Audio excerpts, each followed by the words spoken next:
Well, young Australians are now, according to a poll, so ashamed of themselves and their country that they would rather flee Australia than stay and fight if the need arose. This is what the Institute of Public Affairs Director Daniel Wild has said after undertaking a survey of 1,000 Australians this month.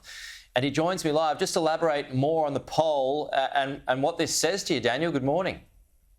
Good morning, Peter. Lovely to be with you. And as you identified, our poll indicated that less than 1/3 of those aged 18 to 24 in Australia would stay and fight if Australia were to be in a similar situation as to what Ukraine is now. And this is a deeply concerning and revealing result. We've seen a lot of inspiring resistance from Ukrainians, but what this poll shows is that it raises questions as to whether Australians would behave in a similar manner.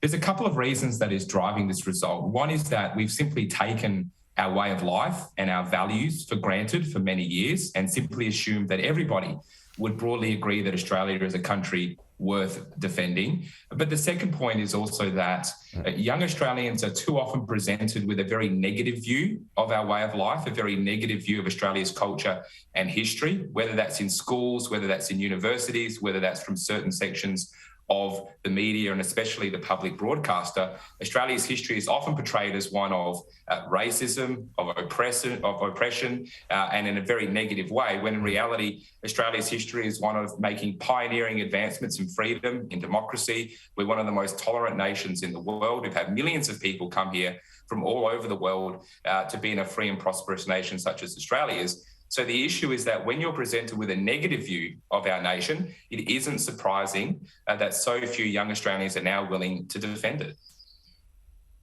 So maybe, though, when push came to shove and we were faced with a more immediate threat, even though we've got one right now with China, maybe more would actually commit and fight.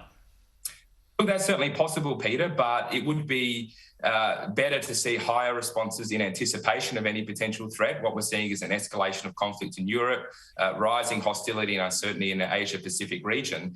And what we know is that the education curriculum being taught in our schools, it doesn't give us much hope that Australians would respond in much of a different way. And I think this is the product of years of neglect in our education system, of failing to teach Australians the true story of Australia's history, and there are real consequences. I mean, we have to have a balanced assessment. It's not just one or the other. And Australia is certainly not without fault. All nations have fault, but Australia is overwhelmingly a positive story, a nation worth defending, and we need to make sure that young Australians are receiving that message. Okay, Daniel, appreciate it. Talk to you soon.